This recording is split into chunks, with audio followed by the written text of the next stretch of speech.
ملاحظہ فرمائیے قرآن مجید کی آیت سورہ مبارکہ نساء میں اعوذ باللہ من الشیطان الرجیم فما استمتعتم به منهن فآتوهن اجورهن فریضہ.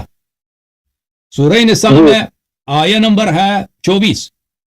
جن عورتوں کے ساتھ تم متعہ کرو تو ان کو ان کے پیسے دیا کرو کیونکہ اللہ کی جانب سے ایک فریضہ ہے. اوکے یہ آیہ ہے قرآن مجید کی. اب ملاحظہ فرمائیے کتاب مستدرک علی الصحیحین للحاکم النیسابوری جزء ثانی چھاپ دار الفکر. ملاحظہ فرمائیے یہاں پر روایت کرتے ہیں وہ صحابی ابو نضرہ سے صفحہ نمبر 420 حدیث نمبر 3242 اور یہ فرماتے ہیں کہ حدیث صحیح ہے 3242 حدیث صحیح علی شرط مسلم. یہ حدیث بشرط مسلم صحیح ہے 3242 وافقہ الذہبی فی التلخیص. تلخیص میں تلخیص مستدرک میں ذہبی نے بشرط مسلم کہا یہ حدیث صحیح ہے.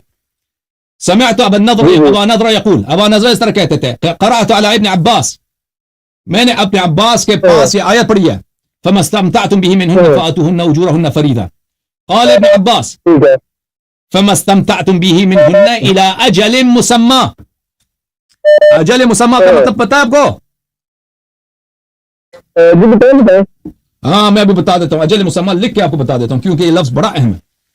اجل مسمى کس کو بولتے ہیں عزیزو؟ اجل مسمى کس کو بولتے ہیں؟ اجل بولتے ہیں ایکسپائری ڈیٹ کو. اجل کس کو بولتے ہیں؟ ایک ٹائم ہے ایک مہلت ہے. اجل یعنی اجل کیا کس کو بولتے ہیں؟ اجل یعنی ایک مہلت. اجل ایک ٹائم جو ہوتا ہے نا سیٹ ٹائم اس کی انتہا ٹائم کی انتہا ٹائم کی انتہا اس کو بولتے ہیں اجل. مسمى مسمى کس کو بولتے ہیں؟ تعین شدہ. مسمى کس کو بولتے ہیں؟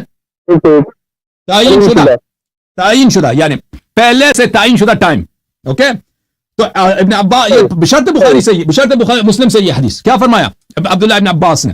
عبداللہ ابن عباس فرماتے ہیں فما استمتعتم به منهن کسی عورت کے ساتھ اگر متعہ کرو الى اجل مسمى تعین شدہ وقت تک یعنی وہ 1 مہینہ 2 مہینے جتنا بھی مثلا اگلے سال تک جتنا وقت بھی وقت تعین کرتے ہو.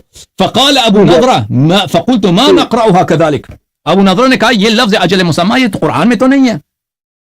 یہ قرآن میں ہم اس طرح تو نہیں پڑھتے. عبداللہ ابن عباس نے فرمایا فقال ابن عباس واللہ لانزلها الله كذلك.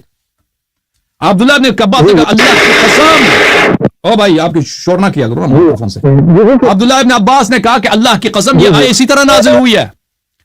عبداللہ ابن عباس کا کیا موقف ہے؟ آیت کا تفسیر تو ہے یہی کہ اجل مسمى تک تعین شدہ وقت تک تم متعہ کرو تو عورتوں کو اس کے پیسے دیا کرو.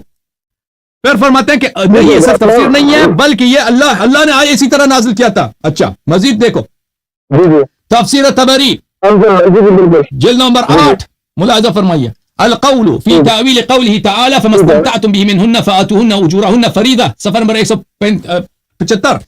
اس آیت کی تفسیر میں ملاحظہ فرمائیے سودی صاحب کیا نقل کیا؟ سودی صاحب نقل کرتے ہیں عن السودی فما استمتعتم به منهن الى اجل مسمى. وہ بھی کہتے تھے یہ آیت قرآن کا جز تھا.